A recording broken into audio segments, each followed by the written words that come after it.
Normally, Shirou doesn't take a nap when he's on work in Chaldea. However, when he does, it's quite the sight to see. Arturia and her counterparts were walking down the hallway towards the cafeteria, having their daily lunch as usual made by Shirou. However, as they arrived over there, they were greeted with an unusual sight. Which was Shirou sleeping on one of the tables. He was sitting on a chair while he was sleeping, his head was on his arms. "Hey, Shirou's sleeping," Arturia said. "Yeah." And right before when lunchtime is about to start, Arturia Alter said. "Should we wake him up?" Arturia Lily asked. "Nope. Let's just let him sleep for a little longer," Lancer Arturia said. "Yes. When he feels like waking up, he'll wake up," Lancer Arturia Alter said. "Exactly. Although it's been a while since we've seen Shirou sleeping somewhere other his room," Ruler Arturia said. "Yeah. When was the last time Shirou took a nap?" Archer Arturia asked. "I don't know actually. Honestly, Shirou deserves this nap after the amount of hard work he has done," writer Arturia Alter said. Although he may have chosen the wrong time to take a nap, Santa Arturia Alter said. "Yeah. It's almost lunchtime," Mysterious Heroine said. "Should I poke him?" Mysterious Heroine X Alter asked. "No. Don't disturb him," Mysterious Heroine XX replied. "Yeah. He needs his sleep, you know. However, let's go check on him just in case," Castor Arturia said. Soon, Arturia and her counterparts started walking to where Shirou was. As Arturia and her counterparts looked at the scene and got closer to where Shirou was, they had one thought in mind. "Shirou, you look so cute right now." As Arturia and her counterparts were watching Shirou sleeping on the table, it was then that Arturia began ruffling with Shirou's hair. As she did, a few thoughts came into her head. Wow, Shirou's hair is so soft. However, her thoughts were interrupted by Arturia Alter. "Hey, you can't keep playing with Shirou's hair forever. All of us want to turn too," she said. "Yeah," Arturia's other counterparts said in unison. Arturia let out a sigh. "Fine." And Arturia and her counterparts proceeded to play with Shirou's hair. Each of them had their turn as well. Soon, Arturia and her counterparts were done playing with Shirou's hair, and they were all satisfied in the end. "Geez. Goldie sure knows how to piss me off," Ishtar yelled. Now, calm down," Ereshkigal said while trying to calm her down. "I'm sorry, but she's right, you know. Why does he keep calling me useless? I'm not even that useless to begin with," writer Ishtar yelled.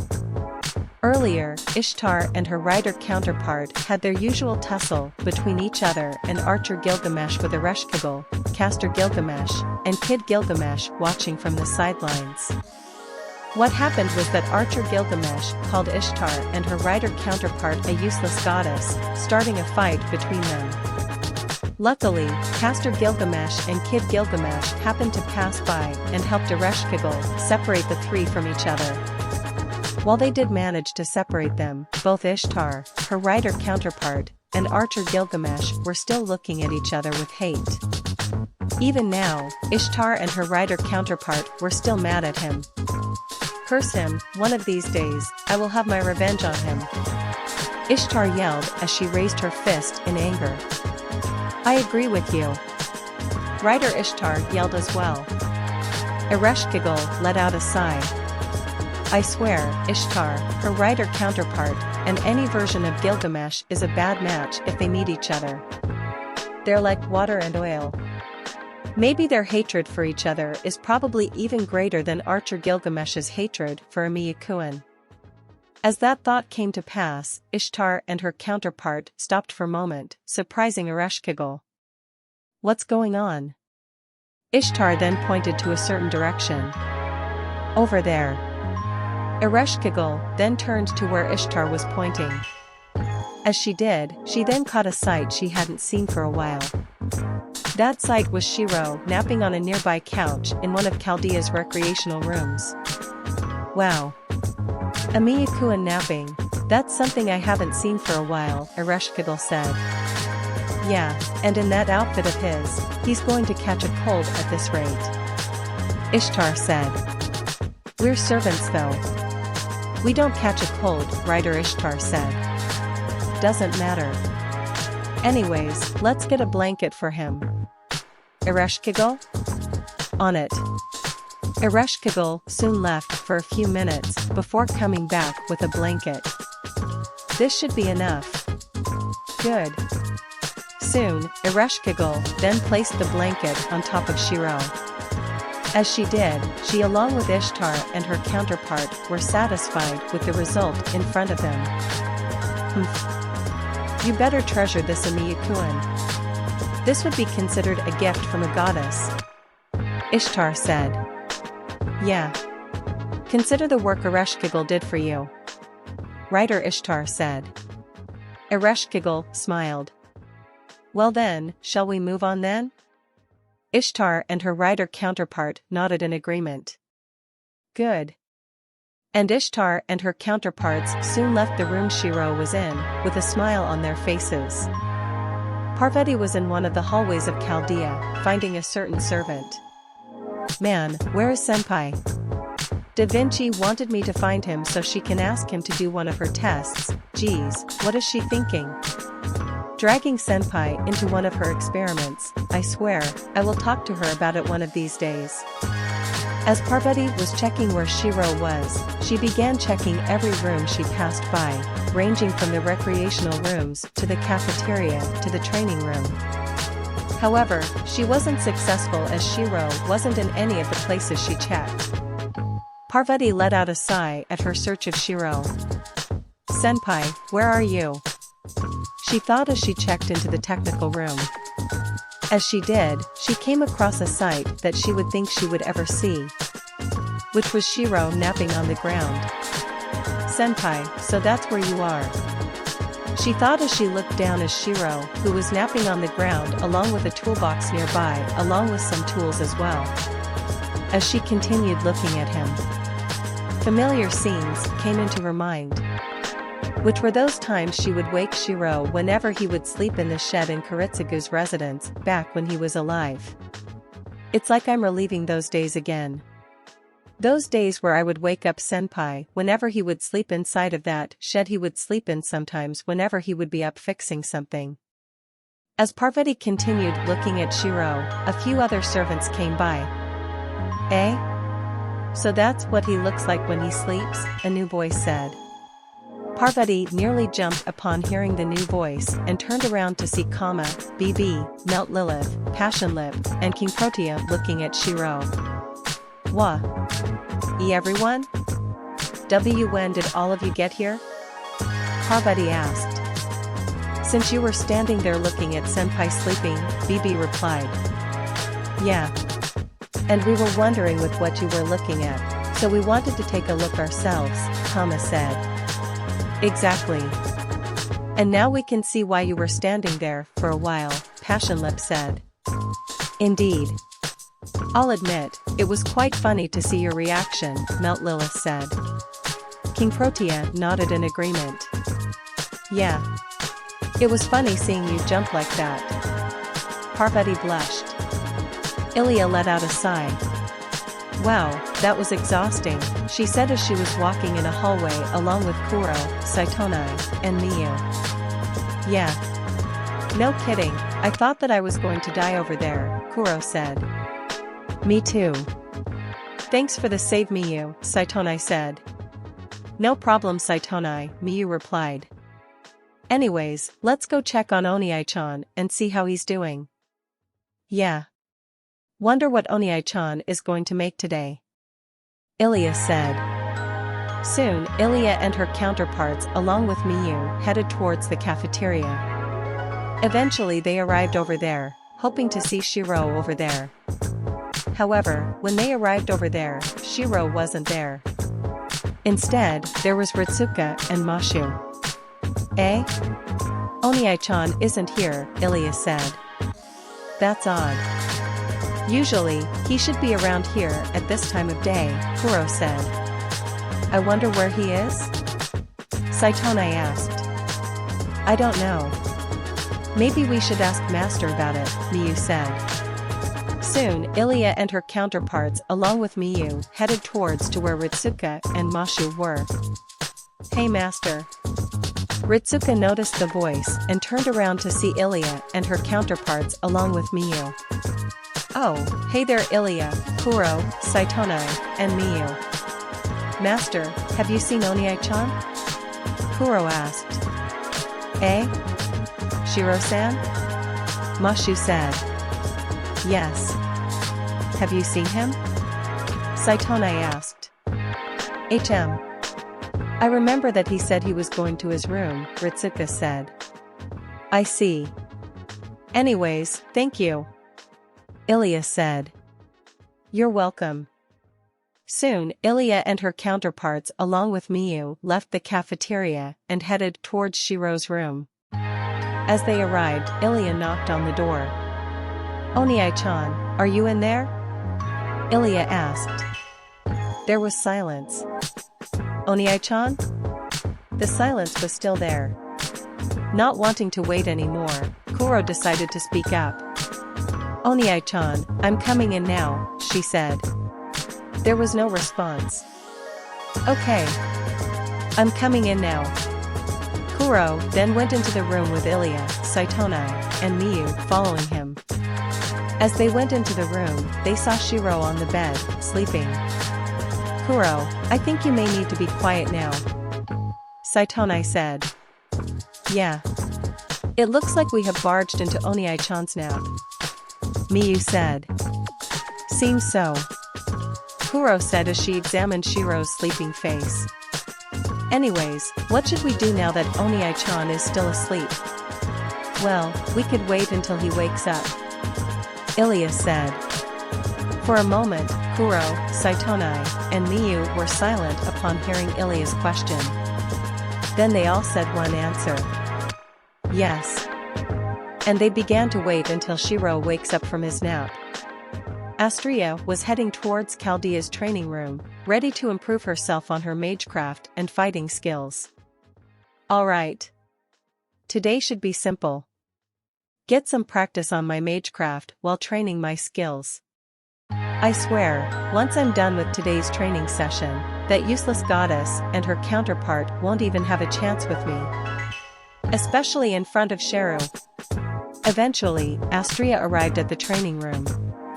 However, when she arrived, she came across a sight she would have never expected to see. In the training room was Shirou, who was sleeping on a bench with his back to the wall. SS Shirou? What is he doing here?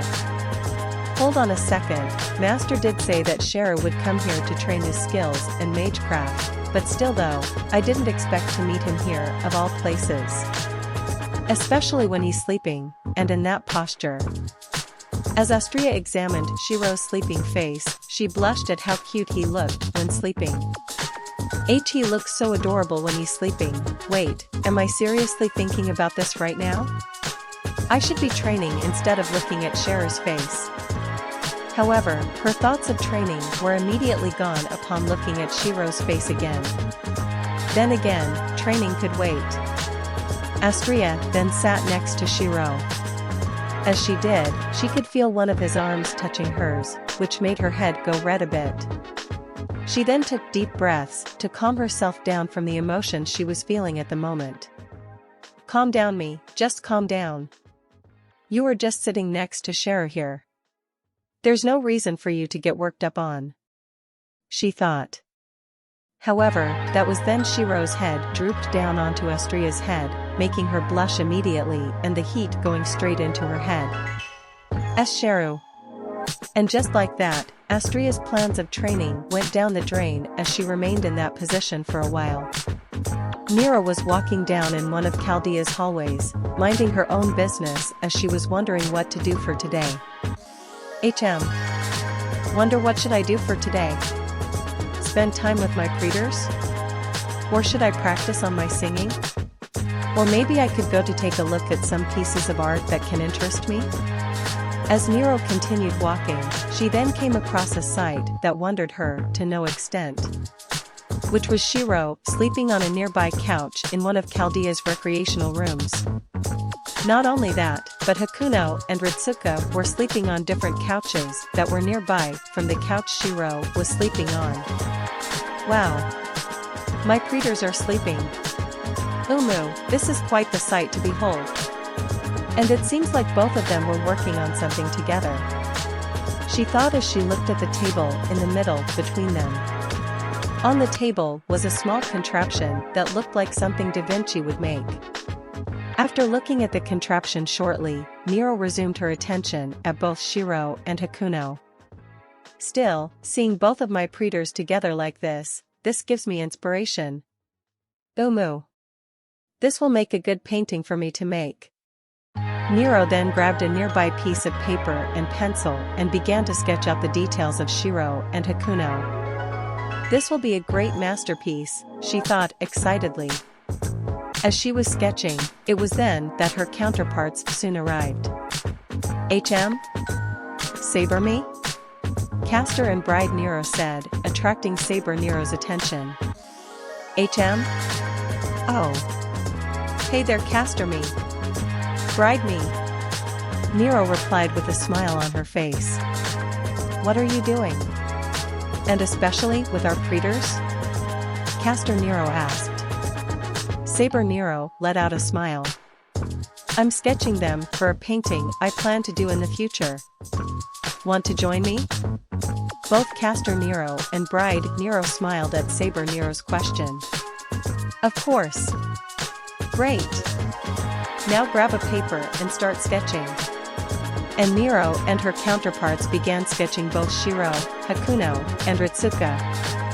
Jean Dark Altar was grumbling as she was walking down the hallway, remembering an event that made her mad just by reliving it in her memory.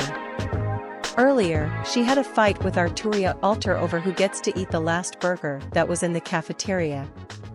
Luckily, it ended with no one getting hurt, although there were some damage in the cafeteria, and to Jean Dark Altar's ire, Arturia Altar took the last burger from her. Even now, she can remember the smug grin Arturia Altar pulled off at her while munching on her burger. TCH. That woman knows how to make me mad. One of these days I will get my revenge on her. I swear I will burn her with Le Grandement de la Haine, she thought angrily. As she continued to walk down the hallway, she then discovered a sight that was unexpected to her, which was Emiya Shirou, sitting down on the hallway, napping. What is he doing there? And why is he napping there of all places, she thought as she got closer to him. As she got closer to him, she let out a snicker over how casual Shirou was when he was napping. Wow. For someone who possesses an anti-reality noble phantasm and a reality marble, he sure is easygoing when he's sleeping. This gives me an idea. Jean Dark Altar then raised her index finger and started to poke Shirou's cheek to see if he will wake up. He didn't, which Jean Dark Altar smiled at the results. She then continued to poke his cheek to see how far she will go. Fu. I can't wait to see the look of that woman's face if she sees this. Meanwhile, Jean Dark and Jean Dark Altar Santa Lily were watching the scene of Jean Dark Altar poking Shirou's face. Wow. Older me seems to change moods so easily when it comes to Shirou-san, Jean Dark Altar Santa Lily said. Jean let out a giggle. Seems so.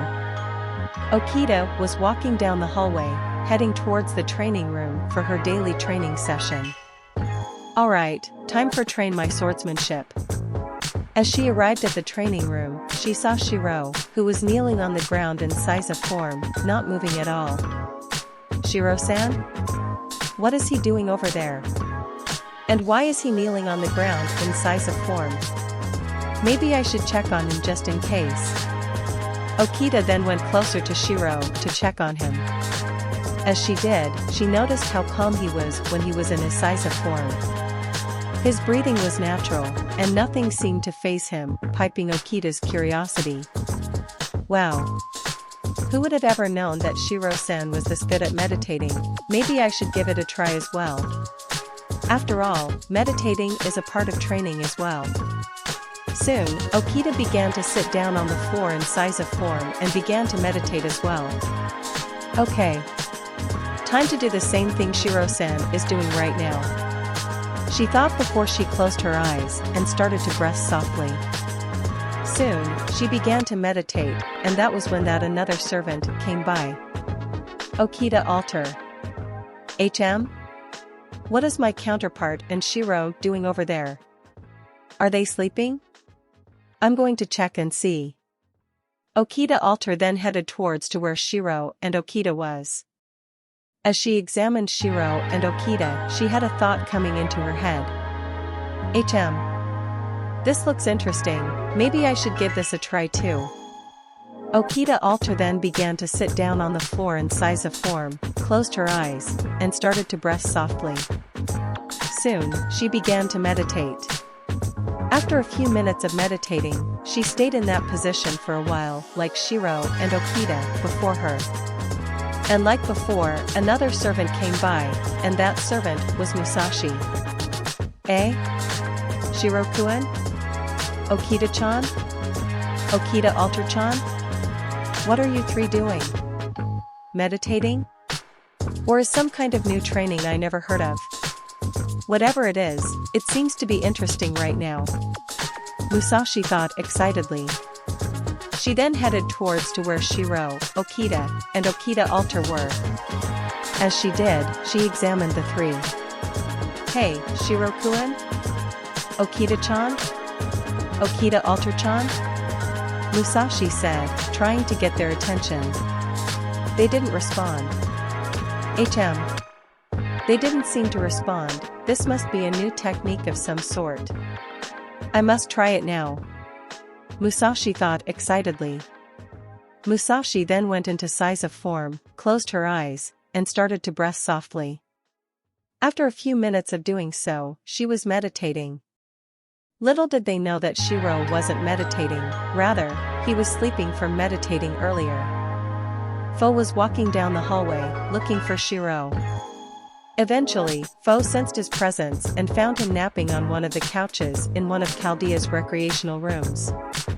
As he noticed Shirou sleeping, Fo gently tapped him to see if he was awake. Fo? Shirou didn't move. Knowing that Shirou is asleep, Fo moved himself on top of Shirou's stomach and stayed there for a while. After a few minutes, Fo began to sleep on top of Shirou's stomach. Ooh. And Fo fell asleep. Meanwhile, dang it, where did that cat go?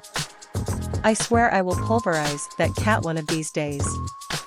Mordred muttered as she was searching for Fo. Eventually, Mordred got tired of searching for Fo and headed to a nearby recreational room. However, as she arrived, she came across a sight that amazed her. Which was Fo sleeping on top of Shirou. So that's where that cat went. It went towards where Mother was and fell asleep with him. Well then, guess my search is over. She thought as she looked at both Shirou and Fo. As she continued looking at both Shirou and Fo, she let out a smile over how peaceful the two looked when sleeping. I've never seen Mother sleep like this before, and honestly, it looks nice. While Mordred continued looking at Shirou and Fo, it was then that the rest of the knights along with both Merlin and Proto-Merlin joining in. Hey Mordred, have you seen Fo? Gawain asked. Shh. Will you be quiet for a moment? Mordred said. Why? What seems to be the problem? Lancelot asked. Did you find Fo? Bedivere asked. Did Fo do something wrong here? Gareth asked. Mordred then pointed at where Shirou and Fo were, which prompted the rest of the knights along with both Merlins looking at Shirou and Fo sleeping. This. Oh. I see. So, you found Queen Shirou sleeping with Fo, Tristan said. Exactly, so I don't want any of you to wake them up. Especially you Merlin, she said as she glared at both Merlin and Proto-Merlin. Merlin let out a sigh. Relax. We won't. Right, me? Yes, Proto Merlin replied. Good.